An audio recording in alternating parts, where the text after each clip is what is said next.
Hey guys, what's up? So yesterday we had discussed the three essay topics and today I'm back with the last five topics. तो जो ऐसे हुआ था exam का 2017 में अभी हुआ था एक दिन पहले. So we had discussed the first three topic till education. So let us discuss the fourth topic, non-aligned movement, whether it has lost its relevance in a multipolar world.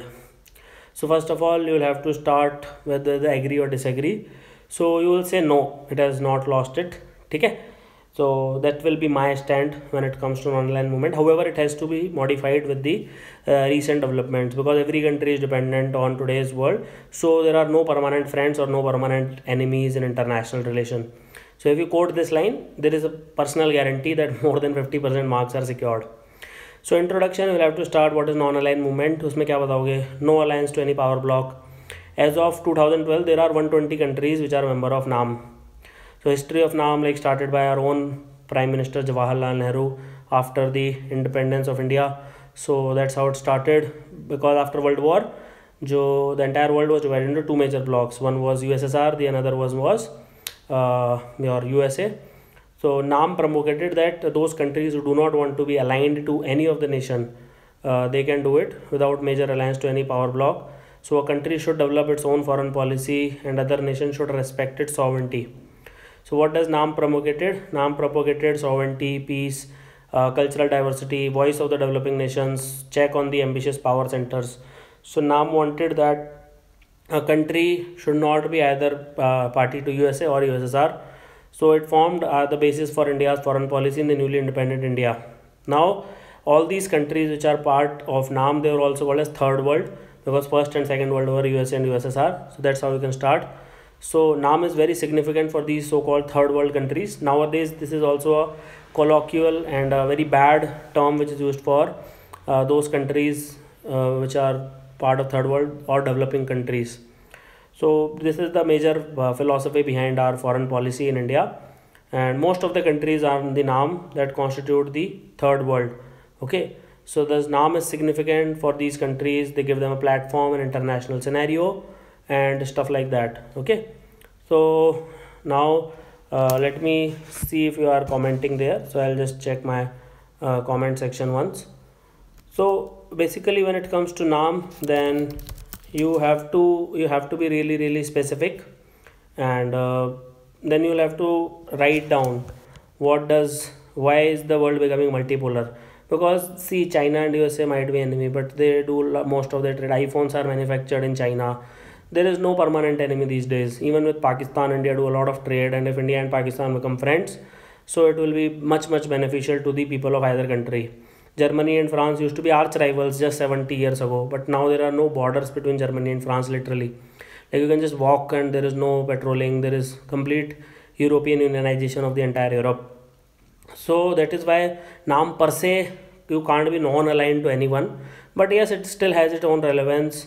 And there are some major powers around the world. So China and USA, though they are against each other, China is trying to dominate Asia nations and everything else. But overall principles of NAM like sovereignty should be there. So USA should not be allowed to go to Afghanistan, Iran, Iraq, etc. Secondly, peace should be there. So every country should have right to peace. Then cultural diversity promulgation. NAM, since it is a supporter of peace, it is much more relevant in 21st century. Since it is our backbone of India's foreign policy, so it will never lose its relevance. And in an increasing globalized world, NAM is relevant for countries, and they do a lot of business peacefully with each other. But with NAM, like there is rise in global terrorism, etc. तो उसमें भी आप counter कर सकते हो. So nation really needs to come together and resolve these issues as one. So these were the talking points when it comes to non-aligned movement. You can talk about Nasir and Tito as well in between. Now let's come to section B. It was quite tricky. Most of you might not have heard about it. So joy is the simplest form of gratitude. This quote is by Karl Barth, who is a theologian. Theologian means anybody who studied religion. So who studied like Christian beliefs. So it is philosophical in sense somewhat, but it is contemporary issue also, that people are taking joys in materialistic issues like I should have an Audi, I should have a Mercedes, I should have big house, I should have a beautiful spouse, I should have brilliant intelligent kids. So in that sense, people are enjoying materialistic goods these days. So he's saying that you can enjoy small things also. like nature, rain, playing with your children. So people today should are more materialistic than they should be. Rather they should take joy in the simplest, like in small things as well. So if you are good at philosophy, expressing yourself in words, and if you are enjoying someone's company, that is the biggest gratitude which you can express. So this can be a good topic. So what is joy? Basically feeling of happiness or feeling of ecstasy, that is joy. And why should we be grateful when we feel the joy? Because joy is the best possible state of your mind.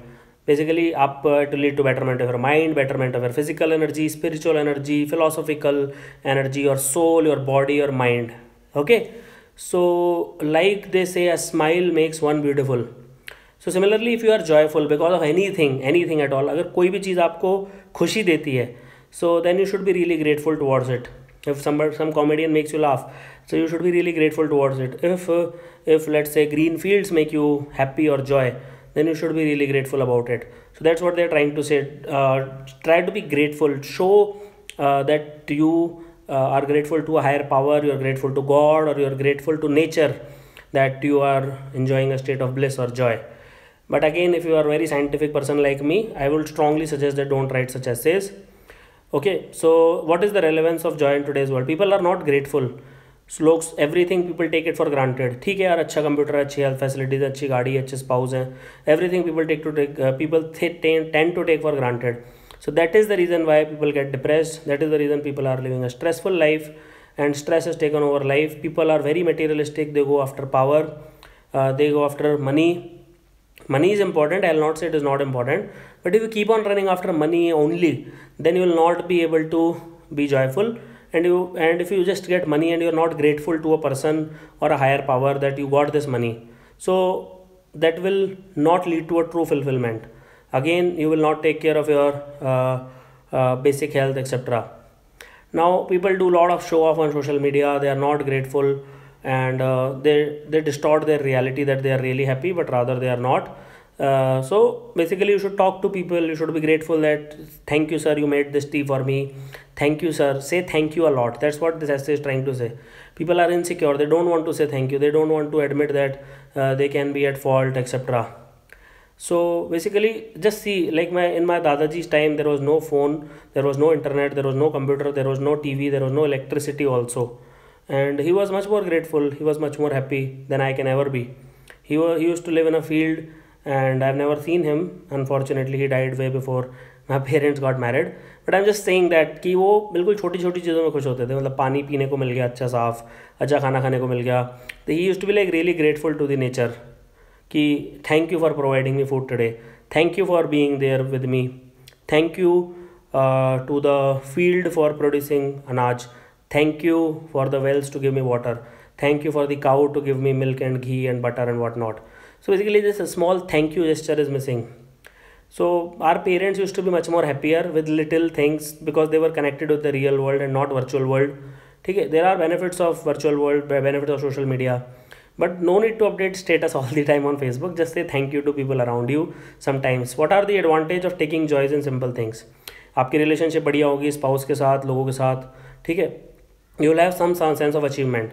Gratitude दोगे लोगों को तो आपको लगेगा कि यार चलो कुछ तो अच्छा किया आज. सो आपको जो जॉय मिलेगा ना, उसके बाद जॉय मिलने के बाद आप ग्रेटिट्यूड एक्सप्रेस करोगे तो एक डबल जॉय मिलता है. So you will find a lot of Joy if you से ओल्ड फ्रेंड यार thank you for being with me for last 10 years. आपने मेरी मदद करी जब मेरे को ज़रूरत थी. It will really feel you good and you will feel very healthy, very young, because happiness will increase 10 times and your hope will increase a lot. Okay, so conclusion is like just give gratitude as much as possible. Joy is a simple form of feeling gratitude towards being alive. ठीक है, towards feeling life to the fullest, living it to the fullest. You will only get it once. Try to find solace in difficult times. Surround yourself with positivity, optimism, and avoid people who spread negativity. Basically that was the essay. Fulfillment of new women in India is a myth. Sarah Grant का एक article था 1894 में new women के ऊपर. So it is typical contemporary Indian society. तो you have to partly agree with it कि भाई उतना तो फुलफिलमेंट नहीं हो पाया है.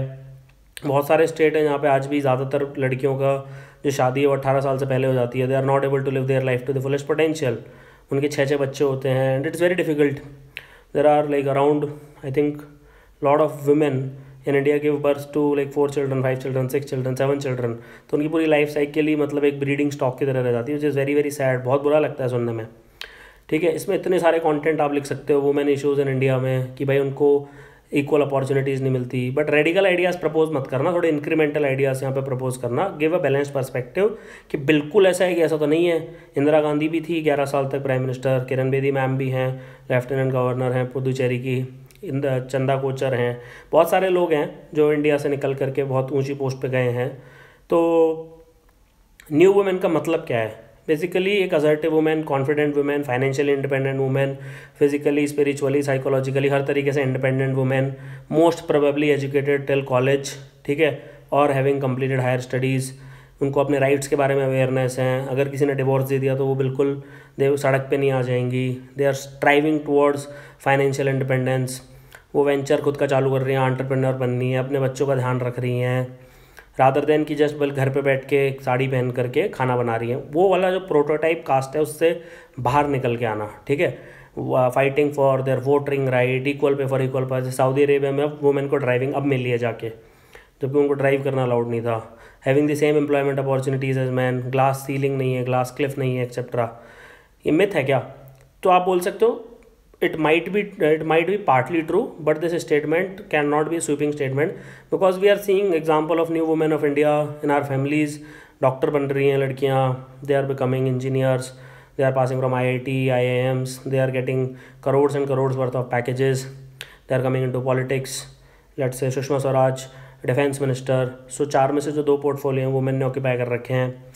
Percentage of women in parliament भी ठीक है, मतलब उतना तो नहीं है जितना चाहिए ऑब्वियसली, बट पंचायती राज में आपने रिजर्वेशन दिया उससे काफ़ी फ़ायदा हुआ है, ठीक है।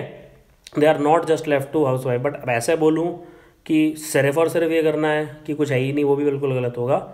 तो top CEO CMDs Chanda Kochhar हैं। अदर पर्सपेक्टिव है कि most of the women, unfortunately जो रियलिटी है 90% वुमेन को एम्पावरमेंट नहीं हुआ है। तो they get married early, they have to take care of the children, they are not financially independent, they are not literate, they are not educated, they do not have health facilities, nutrition facilities नहीं है, बहुत सारी दिक्कत हैं। तो हमारी society में बहुत सारे कल्चरल फैक्टर्स हैं इसके लिए। इंडियन सोसाइटी में बॉयज़ को प्रेफरेंस मिलता है, फीमेल फिटिसाइड होता है, फीमेल इन्फेंटिसाइड होता है, मेल्स को घर के बाहर जाना इंकरेज किया जाता है, ब्रेड विनर्स होते हैं। There is much more focus on boys education, boys health, boys nutrition than girls nutrition, ठीक है। एक तरफ फीमेल फिटिसाइड इन्फेंटिसाइड हो रहा है, तो आप न्यू वुमेन के बारे में कैसे सोच सकते हो? ये भी आपको पर्सपेक्टिव रखना है। सोशो इकोनॉमिक फैक्टर है, जेंडर पे डिवाइड है बहुत बड़ा, equal pay for equal work वो थ्योरी में है, प्रैक्टिकली नहीं मिलता है। प्राइवेट ऑर्गेनाइजेशन में एक करियर ब्रेक आता है, मदरहुड आती है जब 1-2 साल, उसके बाद रीस्टार्ट करना बहुत मुश्किल हो जाता है, ठीक है। फिर Lord of rise of crimes हो रहे हैं वुमेन के अगेंस्ट, बहुत बड़ा इंडियन सोसाइटी के लिए कंसर्न है। आप बहुत ज़्यादा रेप न्यूज़ पढ़ते होंगे, ठीक है, सेक्सुअल हरासमेंट, सेक्सुअल वायलेंस, बहुत ज़्यादा एसिड अटैक, ये सब इंडिया में, ये सब कॉन्टिनेंट के टिपिकल होते हैं। एसिड अटैक सिर्फ सब कॉन्टिनेंट में ही पाया जाता है। कितना सैड है आप सोच नहीं सकते, इस लेवल पे सैड है, ठीक है। काफ़ी ज़्यादा आपको मिलेगा कि डाउरी हरासमेंट और पता नहीं क्या क्या होता है उनके अगेंस्ट। सेक्सिज्म तो एवरीबडी लाइक डे में एक बार तो कोई सेक्सिस्ट स्टेटमेंट बोल ही देते हैं ज़्यादातर लोग। और even women are against women, मतलब सास भी चाहती है कि उनकी बहू एक प्रोटोटाइप में रहे। So how will you start to become a new women? Giving girl child a chance at least, मतलब पेट में तो मत मारो, कम से कम उनको थोड़ा पढ़ा दो, उनको हेल्थ दे दो, try to give them equal opportunities, look at talent rather than gender. अगर बॉय ज़्यादा टैलेंटेड है तो बॉय को प्रमोट करो, गर्ल ज़्यादा टैलेंटेड है तो गर्ल को प्रमोट करो। जेंडर सेंसिटाइजेशन करो, जैसे मूवी आपकी आई थी एक पिंक, तो उसमें जेंडर सेंसिटाइजेशन एक्सरसाइज थी। फिर safety of women in India को करो। So fulfilment of new women is not a myth, however lot of steps need to be done and before it realizes full potential it will take quite some year. So we may brave human laws but cannot resist natural laws. तो इसमें आप एक तो global warming, climate change, disaster management, काफ़ी सारे angle घुसा सकते हो। ह्यूमन लॉज क्या होते हैं? ह्यूमन लॉज होते हैं जैसे आपके IPC, CRPC हमने बनाए, इंडिया में कुछ और है, सऊदी अरेबिया में कुछ और है, USA में कुछ और है, नॉर्थ कोरिया में कुछ और है, पाकिस्तान में कुछ और है, ठीक है। तो जैसे कहीं होमोफोबिया पे जान से मार देते हैं, USA जैसे कई स्टेट में शादी करने देते हैं। सिमिलरली ब्लास्फेमी कहीं पे बिल्कुल अलाउड है।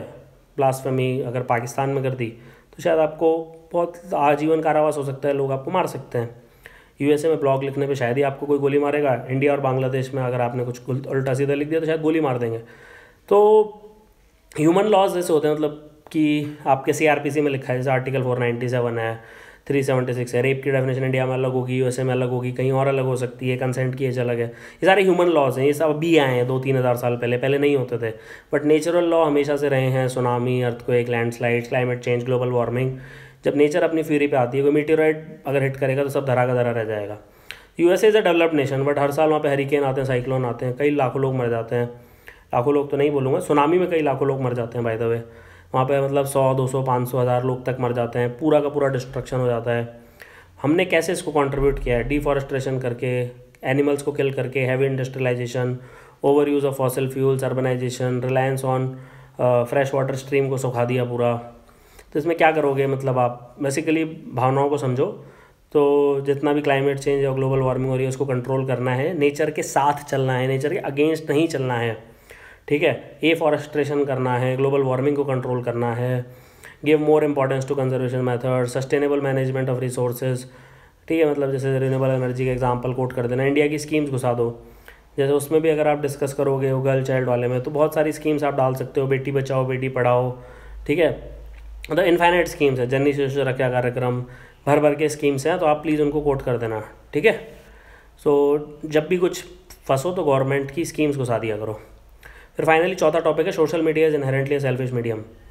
तो देखो, जब वेब 2.0 चालू हुआ था आज से करीब 12-13 साल पहले, जब फेसबुक वगैरह आए थे, ऑर्कुट वगैरह आए थे, 2003-4 की बात कर रहा हूँ।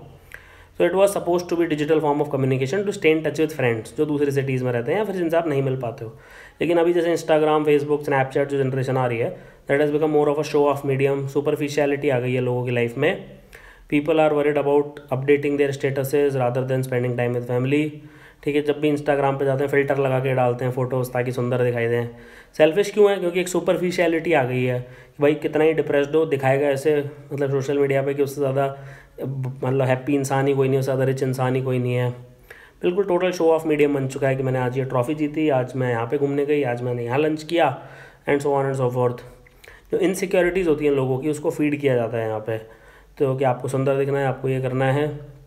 फिर जैसे लोग रेस्टोरेंट में खाना खा रहे होते हैं तो खाना बाद में खाते हैं, पहले फ़ोटो लेके इंस्टाग्राम पे डालते हैं। लोग कहीं नेचुरल साइट पे विजिट करते हैं तो फ़ोटो पहले डालते हैं और उसके बाद कुछ करते हैं। लोग अगर सामने बैठे रहते हैं तो व्हाट्सएप पे कॉन्वर्सेशन करते रहते हैं। कहने का मतलब है कि पीपल आर मोर कीन इन showing off.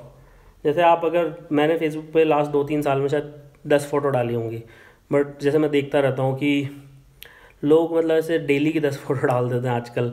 So rather than doing actual work they are just trying to fool others. बिल्कुल सेल्फिश, सेल्फ एब्जॉर्बेंट हो चुका है। और आजकल लोग अपना मेलिशियस एजेंडा प्रोपोगेट करते हैं, ठीक है। तो काफ़ी बड़ा फॉल्स प्रोपोगेंडा, मेलिशियस इंटेंट, ये सब प्रोपोगेट किया जाता है। तो these are the things which you should not do. और सेल्फिशनेस, ये स्टेप्स कैन यू, सबसे पहले खुद से चेंज लाओ, जो रियलिटी है उसको पोर्ट्रे करो, फिल्टर हटा के पोस्ट करना चालू करो। फिर try not to show off that much, क्योंकि काफ़ी लोग जेन्युइनली दुखी हो जाते हैं आपकी पोस्ट से, ठीक है। Try to live in the real world, try to disconnect yourself from social media from time to time. Real लोगों के साथ बात करो। और अब ऐसा नहीं है कि सोशल मीडिया का कोई फ़ायदा नहीं है, ऑब्वियसली उसमें फ़ायदे लिखने पड़ेंगे। कोई डिजास्टर मैनेजमेंट की सिचुएशन आती है, पोलिंग वगैरह आती है, तो उसमें social media is not necessarily an evil thing, और उसको एक जुडिशियस यूज़ उसका किया जाना चाहिए। तो यही था, मतलब मेजरली सबके फ़ायदे होते हैं, सबके नुकसान होते हैं। तो लाइसेंस देखने के लिए थैंक यू।